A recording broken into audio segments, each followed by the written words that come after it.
A taky jsme si pro vás připravili další, a to novoroční zajímavosti, a to o axolotlech. Jo. Ano. Určitě odebírejte tenhle kanál, určitě dávejte lajky a určitě dejte i zvoneček, aby vám neuniklo další nový video. Ano.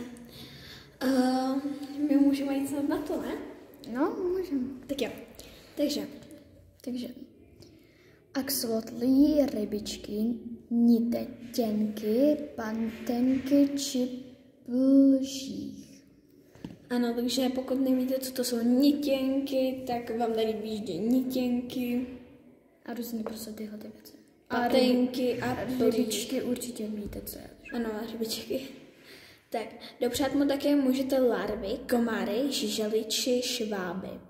Toto taky a myslím si, že by bylo dobré třeba ty larvy nebo žižely, spíš ty šváby, normálně jako utopit, takže tak, oni si je spapá.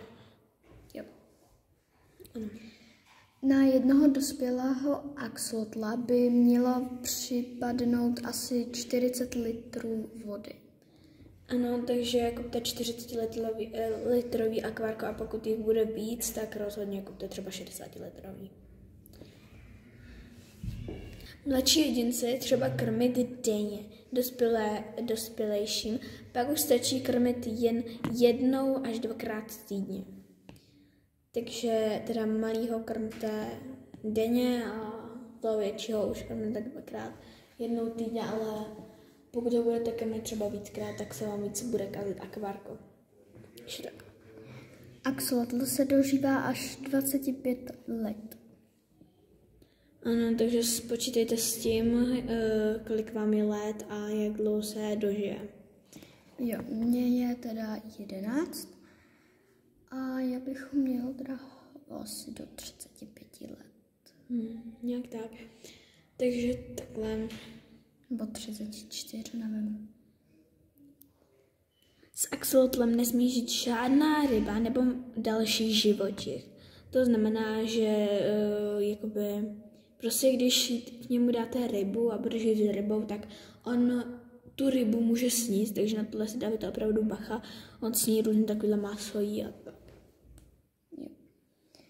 Axolotl smí žít jen s axolotlem nebo s časokolí a různými rostlinami, které nejsou jedovaté. Ano, pro axolotla. Takže takhle tak no. Axolotl vydrží nejíst několik týdnů.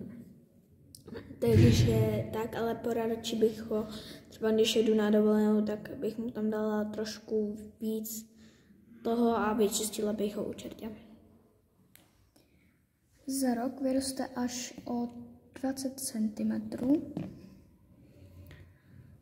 Což je jako docela dost. Pokud se o ně budete dobře starat, tak opravdu vám takhle vyroste.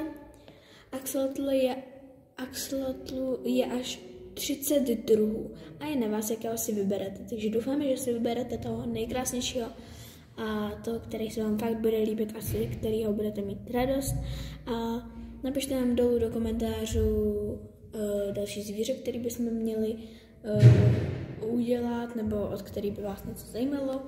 A ještě nám do komentářů napište, jaký máte vy zvířátko, jak se jmenuje a my vám ho ohodnotíme. Takže pokud milujete zvířátka jako my dvě, tak rozhodně dejte teda like, odběr a čusík. Čau!